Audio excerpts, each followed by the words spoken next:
ஒப்பாரும் மிக்காரும் இல்லா எங்கள் உயிரினும் மேலான அன்பு தலைவர் தளபதி அவர்களுடைய பிறந்தநாளை முன்னிட்டு மனிதநேய திருநாளாக 73 நிகழ்ச்சிகள் வடிவமைக்கப்பட்டு அதில் அமுதக்கரங்கள் என்ற தலைப்பிலே தினந்தோறும் காலை 3 வகையான உணவும் சட்னி, சாம்பார், இனிப்பு, வடை, பாதாம் பால் என்று 1000 நபர்களுக்கு காலை சிற்றுண்டி வழங்கும் திட்டத்தை அருமை அந்நியார் அவர்கள் 20ஆம் தேதி துவக்கி வைத்தார்.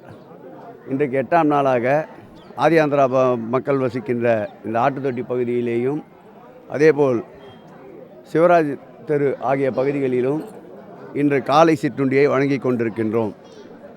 காலையிலே வயிறார வழங்கப்படுகின்ற சிற்றுண்டியை, தரமான சிற்றுண்டியை அருந்துகின்ற மக்கள் அனைவரும் இது போன்ற நலத்திட்டங்கள் ஆட்சியின் சார்பில் ஒரு புறம் என்றாலும் திராவிட முன்னேற்ற கழகத்தின் சார்பில் என்றும் தொடர மக்கள் என்னாலும் திராவிட முன்னேற்ற கழகத்துடைய தலைவர், அன்பு தலைவர் தளபதி, தமிழகத்துடைய முதலமைச்சர் கரத்தை வலுப்படுத்துவோம். அவர் பல்லாண்டு நோய் நொடி இல்லாமல் எல்லா நலமும் வளமும் பெற்று வாழ மகிழ்ச்சியோடு வாழ்த்தி செல்வது எங்களுக்கு இது போன்ற சமூக பணிகளில் இன்னும் மேலும் மேலும் ஊக்கத்தையும் உற்சாகத்தையும் தந்து கொண்டிருக்கின்றது.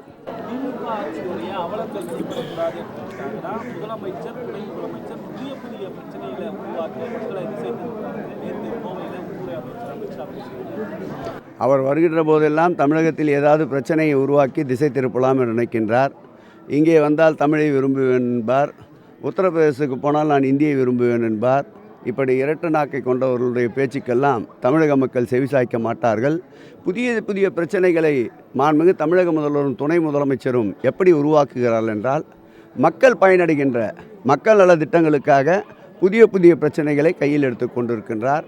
உறவுக்கு கை கொடுப்பவர்கள், உரிமைக்கு தொடர்ந்து குரல் கொடுத்து கொண்டிருப்பவர்கள் மாண்புமிகு தமிழக முதல்வரும் துணை முதலமைச்சர் அவர்களும் அதிலிருந்து எந்நாளும் பின்வாங்க மாட்டார்கள்.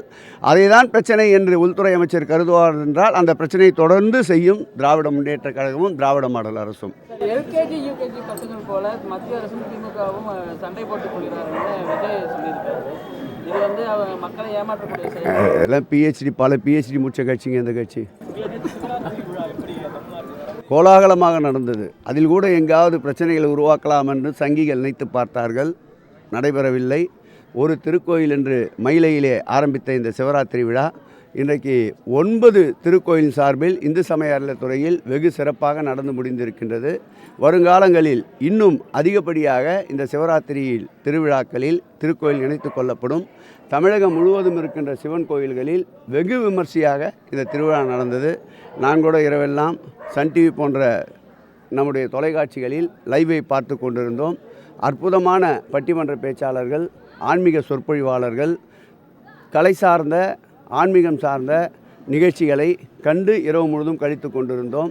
மக்கள் பரிபூர்ணமாக சிவனர்களையும் இந்த ஆட்சியின் மீது நம்பிக்கையும் மென்மேலும் வளர்த்து கொள்வார்கள். தமிழகத்தில் தேச விரோத ஆட்சி நடைபெற்று வருகிறது. அடுத்த வருடம் இந்த ஆட்சி அகற்றுவதற்கு மத்திய உள்துறை அமைச்சர் அமித்ஷா தேச விரோத சக்திகள் எப்பொழுதும் அப்படித்தான் சொல்லி கொண்டிருக்கும். அதை பற்றி நாம் கவலைப்படவில்லை.